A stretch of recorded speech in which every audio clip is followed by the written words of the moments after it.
All right, guys. Today we're going to talk about Peter Pan. Now it was a while since I saw this. I hadn't seen it since I was like a kid, so I decided to go back a little bit ago and watch it again. And honestly, it's it's really great. It's very magical. It's it's really well animated. It's gorgeous to look at. Might put it up in my top 10. Honestly, after seeing it again, I really adore everything about it. I love the history behind it too. All around great film, good pacing, good cinematography, good scenes, lighting, composition is fantastic.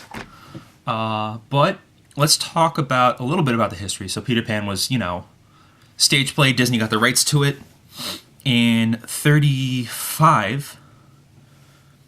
And we're going to do it. A little bit of fun fact about this. They do some stuff that the stage play does. They have Captain Hook and Mr. Darling played by the same actor.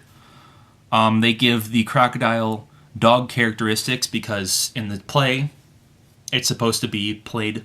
It's a dual role of the dog and the crocodile as well as Mr. Darling and Captain Hook. For the record, I love the actor that plays Captain Hook. I can't remember his name, but yeah, it's great. Little other things about this. It's the last film that the 9 old men worked on together. And I'm, of course, referring to the head animators of Disney since Snow White. Some include Mark Davis, Ward Kimball, Ollie Johnson, stuff like that. Fantastically animated, like I said before. Cool thing about this is on the end of it, it has a little thing about the making of Peter Pan, which is super interesting. I think it's 20 minutes. It goes into it interviews Mark Davis, Frank Thomas, and other people that worked on the film. Catherine Beaumont is on there too.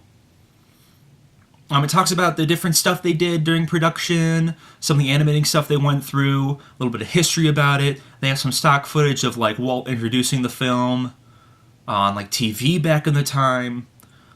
Really cool stuff. Really cool stuff. I'm sure this is on the Blu-ray too, but I don't have the Blu-ray. Unfortunately, I have the VHS tape. But it's the 45th anniversary limited edition one.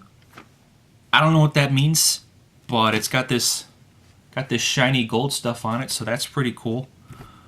Okay, the tape itself is in very good condition. Only thing is the sound goes weird sometimes. It'll be really good quality, and then it'll be just terrible, bouncing back and forth, left and right, really muffled, terrible. Yeah, tape's in good condition. There's a tracking issue at the very end of the film, but not that bad. Gonna hit a few other points before ending this. One thing, I love how this movie starts, because this movie starts by saying one of the most ominous lines ever, where it's this has happened before, and it will happen again. And it's what movie am I watching? Am I watching Peter Pan, or is it some serial killer movie? It's weird. I know it's meant to be oh, it's timeless, but it just comes off as very unnerving. Other things is I think Peter Pan's kind of a turd and unlikable, but apparently that's the way he was written as in the original stage play, so, props to that. Big thing, huge thing, oh my god.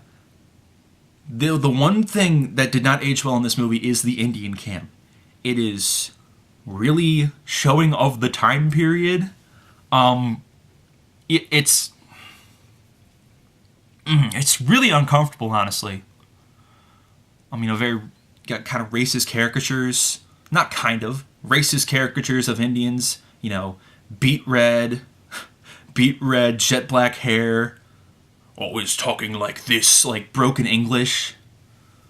The headdresses, teepees, all that stuff, and from my memory, I'm oh, it doesn't take that long. I know it's a little dicey, but it's not the whole movie. But they take Tiger Lily, who doesn't have red skin and is drawn differently from everyone else, which is really weird. They take Tiger Lily to Skull Rock, and I'm like, oh, so they'll just take her back and that's it. But it's not it. They stay there for another like 6 minutes, and then they do a song, What Makes the Red Man Red? Good song. Unfortunately, times have changed a heck of a lot since then. So, it's not something I'd play in the car radio, probably. I don't even know if they've released it on CD.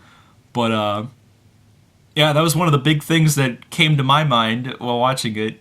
Because I remembered, but I didn't realize it was as... I didn't realize it happened as long as it did. Other little things, I like at the end where Mr. Darling's like, oh, I remember that ship from a long time ago, because it ties back in with the beginning of, like, this happened before, will happen again. I like that a lot. I love Wendy, because she gets scolded by her father at the beginning, and then immediately she's complimenting her mother to get out of getting in trouble. And I love that. That's great. I love Mr. Darling's interactions with Nana. I love Nana. I wish she was in the movie more, but she's not.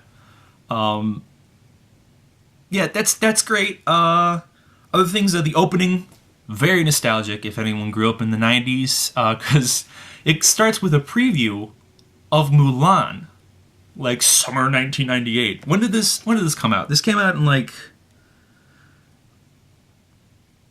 I don't know, like I'd say 1997, probably Christmas 1997, if we're going to be real here.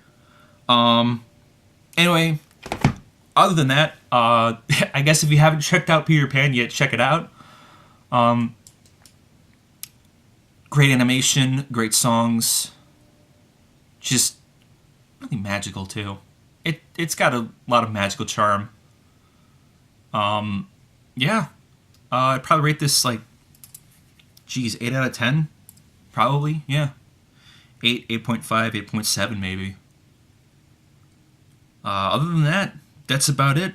Other than that, standard white coffin case. Not much to say about that. We've gone over this before. Tape's in good condition. It's got the stark white lettering over the black. Kind of nice. I like the scroll stuff on it. Other than that, not much else to talk about. Oh, no, check out the featurette on the back if it's online. It's The Making of Peter Pan. I think it's You Can Fly, The Making of Peter Pan. Definitely recommend checking that out because they've got cool behind-the-scenes stuff, like some of the test footage they shot for the animators to use as reference. Mark Davis and, like I said, Frank Thomas are on there talking about it. Catherine Beaumont. The actress who played Tinkerbell, I can't remember her name. They've got some other stuff like concept art by Mary Blair and stuff like that. Really cool stuff. Definitely recommend checking it out if you love looking into how things are made like this. Anyway, that's it for today. I'll see you guys tomorrow.